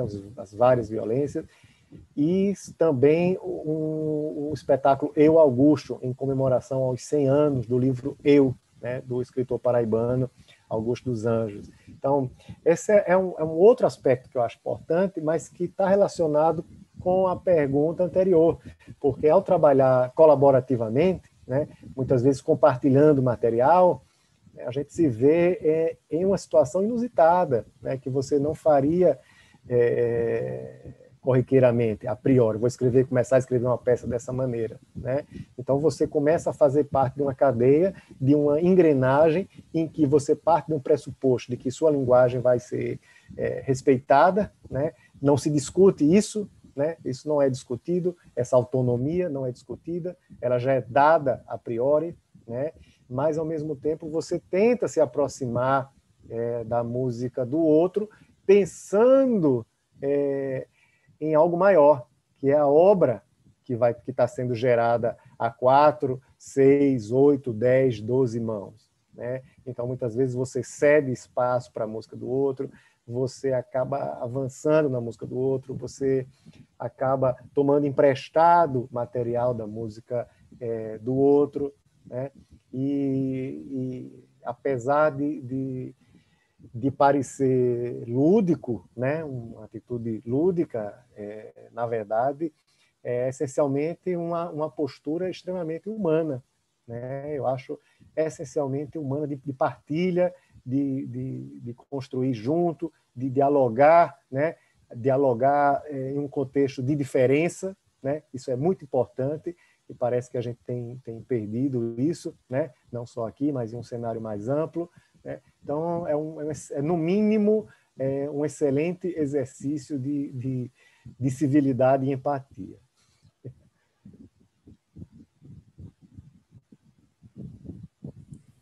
Tiziano. Bom, primeiro também gostaria de agradecer, gente, o convite, né? É um prazer e uma honra, né, estar aqui com todos vocês e com os internautas. E eu queria, assim, eu sou colega do Marcílio já há bastante tempo, né? E a gente estudou junto e estudou separado bastante também.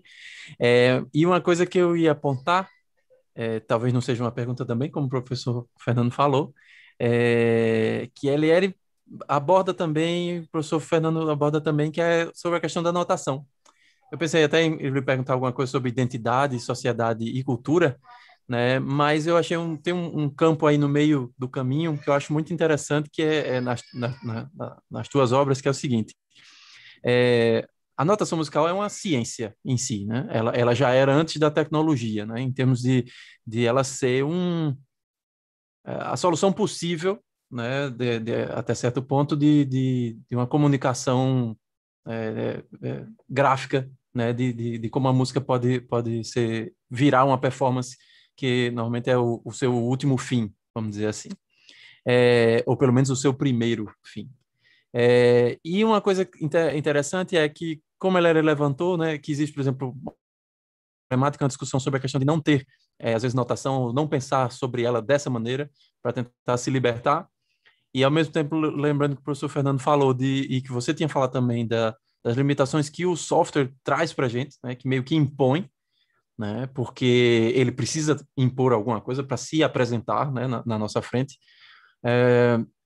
Eu vejo que você assume uma postura diz, não, é isso mesmo, né? A anotação é a minha ferramenta, é a que eu tenho, e que você meio que transcende. Transcende em que sentido? Olhando para as partituras que você apresenta e tudo, a preocupação gráfica ela é muito, muito grande. Né? Mas uma preocupação gráfica, inclusive, que eu diria, às vezes, um pouco diferente e original na maneira de abordar. Ou seja, você assume a complexidade disso, as limitações disso, e tenta transformar esse meio do caminho, né? esse tradutor, numa outra coisa. Né? E eu já tive a oportunidade de ter alunos de composição que faziam um pouco isso, muito parecido com o exemplo do Widmer que a professora Ilza trouxe, né? Mas eu acho que você vai ali num caminho muito específico teu, né? Nisso, e que eu, por exemplo, que gosto bastante da questão gráfica como um todo, né? Por causa do desenho e tal, mas que na música eu tenho uma certa preocupação, eu vejo que na tua também é muito grande. Se você quiser comentar sobre isso, acho que seria legal, porque nas várias partituras que tu mostra, assim, tem sempre um diferencial nessa apresentação, né? Mesmo que use barras de compasso, mesmo que use, né, coisas tradicionais assim, né? Desde o começo, inclusive desde os primeiros programas de notação que a gente foi aprendendo junto assim, tu já trazia isso. Se puder comentar. Beleza, Tiziano. Muito obrigado pela pergunta, pela presença. Lidar com a notação é lidar, na verdade, com um paradoxo, né? Porque a partitura não é a música, né? A partitura não é a música.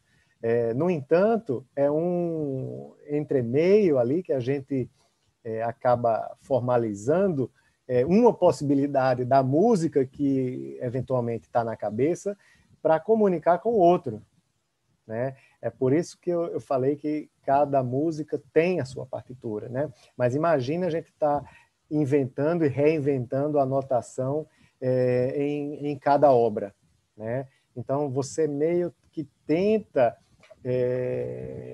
chegar perto da música com aquilo que você já sabe que não é música, né? Então, de fato, por esses anos aí todos já trabalhando com o mesmo aplicativo, você vai tomando certas escolhas, né? E você vai criando uma história notacional dentro da sua obra, né? Dentro da sua obra, eu digo como um todo, né? Então, quando você quer remeter a algo que já está lá, que você já escreveu nessa ou naquela, você se comunica, né? Você acessa, de alguma maneira, aquela notação que está lá atrás, né? Então, talvez seja por isso que você tenha achado alguma identidade, digamos assim, algum caminho específico nas peças, né? Mas, na verdade, esse caminho ele vem de escolhas e de escolhas que são feitas a partir da música que está na minha cabeça, né? Que nem sempre está bem colocada no papel, né? Nem sempre está bem colocada no papel. Muitas vezes ela carece dessa oralidade, né? Que a professora falou, né? Eu acho que talvez seja por isso que eu tenho optado pelo trabalho colaborativo, né, com os intérpretes, porque além de ter a parte escrita, há uma história que foi conversada, há uma passagem que foi debatida, né? O quão piano, o quão forte, o quão sutácito, o quão ponticello, o quão lenho trato, o quão lenho batuto, o quão de harmônico, qual cor esse multifônico deve ou não deve ter, né? Isso é refinado por essa oralidade, né? E, ao mesmo tempo, alimenta uma cadeia educacional, né? Dos intérpretes, né? Especialmente quando a gente trabalha com os alunos, né? E que muitos deles nem sempre têm a oportunidade de ver o repertório do século XX, né? Da segunda metade do século XX ou início do século XXI em suas classes tradicionais. Então, isso diz respeito também a essa responsabilidade social do compositor e a nossa responsabilidade profissional enquanto professores universitários, né? Então, dá acesso a livros de notação, dá acesso a repertórios, a livros das chamadas técnicas estendidas ou expandidas, né? Eu acho que o que é estendido e expandido, na verdade, é a escuta, né? Para que a gente passe a perceber esse ou aquele som não usual como um som musical, mas essa é uma outra discussão. Então, acho que esse é o caminho que eu tenho trilhado na escrita das minhas peças. Obrigado. Rodolfo? Rodolfo. Então, boa noite a todos. Parabéns ao Marcílio pela apresentação, a Ilza pela belíssima introdução e colocação do problema. Eu fiquei realmente impressionado com isso dá um belíssimo paper, né, Ilza? A música teórica está esperando o seu paper já há algum tempo. Então, eu queria fazer uma pergunta bem pontual, sem entrar numa visão geral da sua obra, que me parece muito interessante, muito instigante. Eu estava lembrando, quando aquela peça para piano e violoncelo, que provavelmente você escreveu na Polônia e porque os intérpretes eram poloneses, né? E me fez lembrar de uma conversa que eu tive com o Ailton Escobar lá nos anos 80, a respeito de uma orquestração que ele fez de uma obra do Edino Krieger, que me intrigou na época bastante, e aí ele me explicou que ele tinha um conceito que era muito parecido com esse seu, de meta-instrumento, isto é, que a orquestração contemporânea devia, mais ou menos, o que a gente podia fazer com os instrumentos na sua natureza tradicional, e sem explorar técnica estendida, porque às vezes você tem limitações, uma orquestra mais tradicional, de você começar a pedir muita técnica estendida, os músicos vão chiar nos ensaios, dizer que a obra é impossível de tocar, né? Mas ele fala, mas a gente consegue fazer coisas muito interessantes usando essas misturas, isto é, que não é mais um instrumento, que a gente não ouve mais um, mas a gente ouve alguma coisa que é um misto e que esse misto tem uma identidade nova. Então, é essa a ideia do meta-instrumento. Até que ponto você absorveu isso na Polônia, da escola polonesa? Tem alguma coisa a ver com a escola polonesa isso? Ou é alguma coisa que você vem de outras fontes? E até que ponto isso permeia a sua obra como um todo? Essa é a minha pergunta. Se veio da escola polonesa, Rodolfo, foi, digamos assim, de uma maneira inconsciente, né?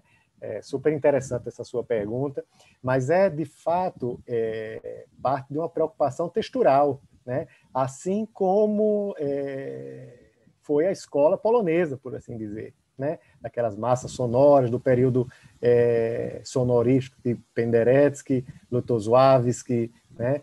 Dessa turma. Então, é uma preocupação textural, basicamente, tímbrico-textural, né? No caso daquela peça específica, Caminho no Acoluto 1, de deslocar o cello e o piano para um meio termo ali, instrumental, do ponto de vista timbrístico, se aproximando de algo percussivo, né? Então, o piano é um piano percussivo, com as cordas levemente abafadas enquanto toca, e o cello o tempo todo em pizzicato Bartók e abafando as cordas em seguida, né? Então, esse foi o meu caminho que eu achei de fazer isso né, naquela peça, né? Na minha produção geral, eu confesso que eu tenho gostado muito de trabalhar com as cordas, né? Talvez por essa possibilidade de ter esse meta-instrumento, né, de uma maneira mais fácil, porque são timbres mais ou menos próximos ali, a maneira de produzir o som é similar, né, a priori, é diferente de escrever para um quinteto de sopros, por exemplo, em que você já parte de um cenário heterogêneo, né, a flauta soa de um jeito, o oboé soa de outro, a trompa, o som é produzido de outro, então são instrumentos que têm uma identidade timbrística muito forte, o que pode ser incrível também, descobrir esse caminho do meta-instrumento entre essa diversidade tão grande, né?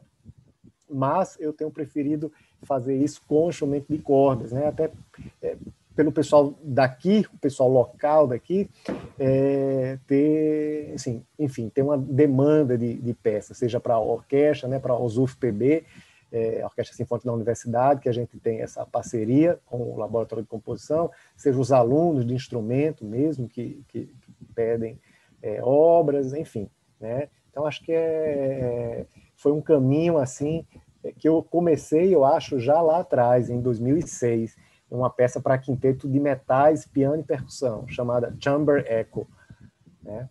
E pensar essa homogeneidade como Obrigado pela pergunta. Obrigado pela resposta.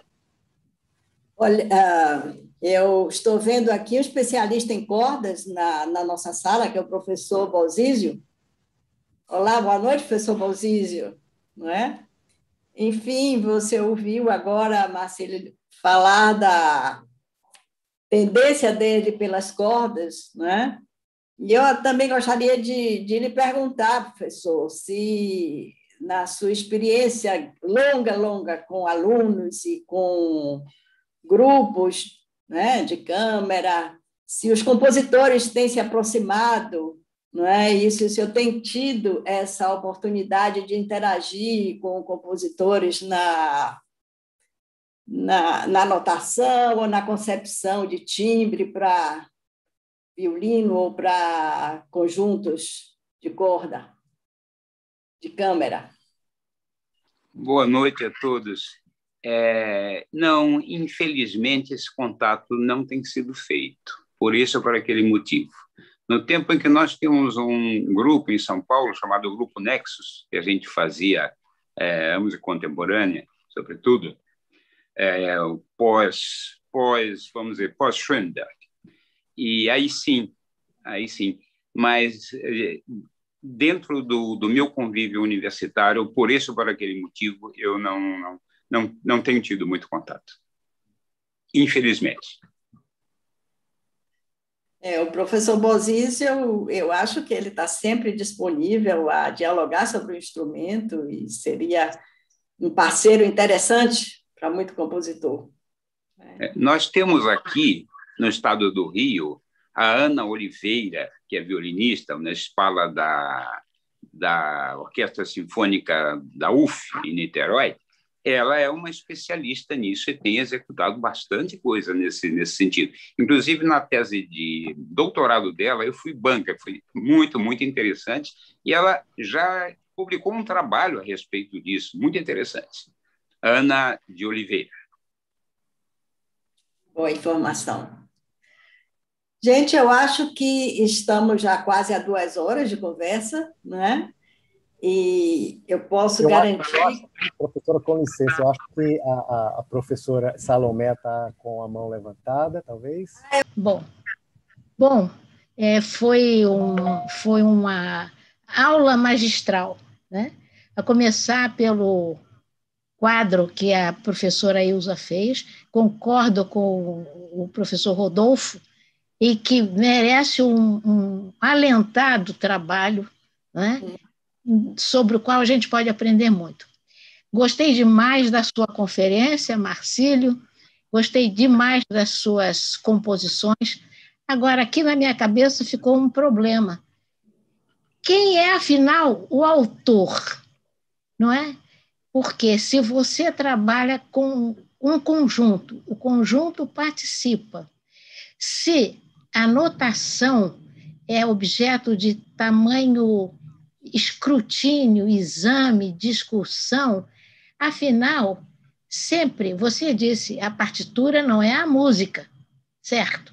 Mas agora, diante, digamos, dos problemas que são colocados, tanto com a notação quanto novas maneiras de explorar o instrumento, né, em que a oralidade, a sua participação é fundamental, né? Eu fico me perguntando, afinal, quem é o autor do trabalho quando ele é apresentado? Muito obrigado pela pergunta, super interessante, professora Salomé. Eu acho que há níveis de colaboração, né? Eu acho que há níveis de colaboração e há níveis também de interação e de tomada de decisão, né? Normalmente, quando eu trabalho colaborativamente, enfim, refinamos a notação, refinamos o som, mas a última palavra, a estruturação continua sendo minha, né? Não porque eu simplesmente queira que seja assim, né? Mas eu ainda não encontrei intérprete que, enfim, quisesse assumir esse papel também, ou se sentisse no papel de assumir essa maneira de manipular as estruturas, de manipular a forma da obra a 4 mãos, né? Então, apesar da colaboração, há uma definição clara de espaços, né? De que ele vai até aqui e eu vou daqui para lá, né? Quem sabe uma experiência futura, um trabalho futuro, uma colaboração talvez médio, longo prazo, pudesse sim me dá essa ambiguidade e a peça ser assinada duplamente, né? Bom, obrigada. Eu que agradeço.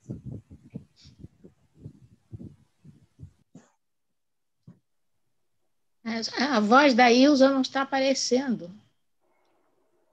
Desculpe. Eu ainda vejo a Flávia aí, não sei se a Flávia gostaria ainda de fazer algum comentário.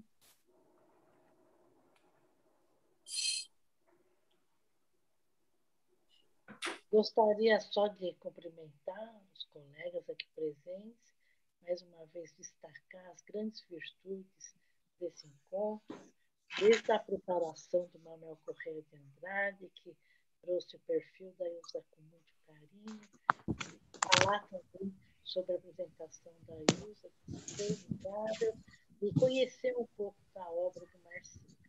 Eu adorei a gente escutar obra nova nesse ambiente da Academia de Música. Eu acho que a gente chegou numa situação ótima de trazermos para o nosso convívio dentro da academia obras de novos compositores e trazermos também tantos amigos que futuramente, né, nos abraçaram. Muito obrigada, muito boa noite. Foi um final de tarde muito agradável. Eu desejo a todos uma ótima noite depois dessa apresentação. E devolvo a palavra para a Ilza, provavelmente para já encerrar o nosso encontro. Boa noite. Obrigada, Marcílio. Muito obrigada. Imagina, eu que agradeço, Flávia.